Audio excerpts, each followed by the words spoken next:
Well, joining me now is our foreign editor, Philip Turle. And Philip, what do you make of this news from Ouagadougou today?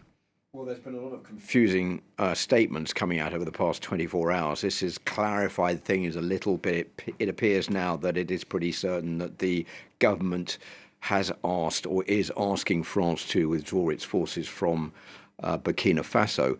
From the French perspective, there's still some disbelief as to how reliable these statements are. And President Macron has said that while he's not received a formal statement from the president, Ibrahim Traoré, asking France to withdraw its forces from Burkina Faso, then it is not going to be effective.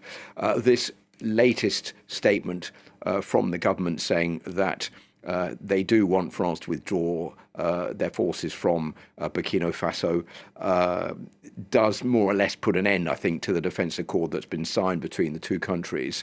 And it looks pretty certain now that France is going to have to withdraw its forces. But the French government is still waiting for that final agreement coming directly from the president. The reason for that is they say that there could be some kind of disagreement at the summit of the state in Burkina Faso over what the president really wants, which may be for French forces to stay, but elements within the junta who want France out, elements also within the army, which is divided over whether or not France should leave or remain on the ground. And of course, public opinion which brought the junta to power in the first place is calling for France to go. So all of these elements put together, I think, have explained why Paris is being a little bit cautious over what it says are these messages coming out of Ouagadougou and why they want this to be confirmed by the president himself. Well, speaking of public opinion, Philip, we've just been looking at some of the images here that we've been playing on the screen behind you that have shown a French flag being burnt in Ouagadougou, a Russian flag also seen as well in the background. I mean, talk to us about the context here. Why do people want France out, and why do you think Ouagadougou is making this announcement now? So there are a couple of important things here. First of all, that France is perceived as being a country that wants to control what's going on in Burkina Faso more as time goes by false rumours and information which are being spread.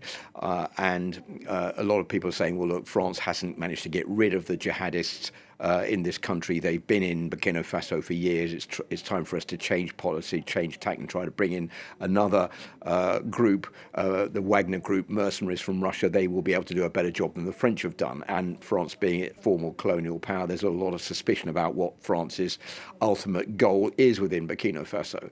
On top of that, rumours are being spread amongst the public that France is supplying the jihadists with weapons, and France is also supplying the jihadists with food, for example, going against the mission that is theirs to try to protect the people of Ouagadougou. All of that, of course, is false, but those are rumours that are being spread that are trying to electrify the crowd to call for France to withdraw as quickly as possible. And I think there are a lot of questions being asked about what the role of Russia is in all of this. This is like a power grab by Russia to have more influence in Africa after its involvement in Mali, where French forces have already pulled out. This is the second country where French forces are present, where it looks like they're going to be pulled out. There are 400 of them there now.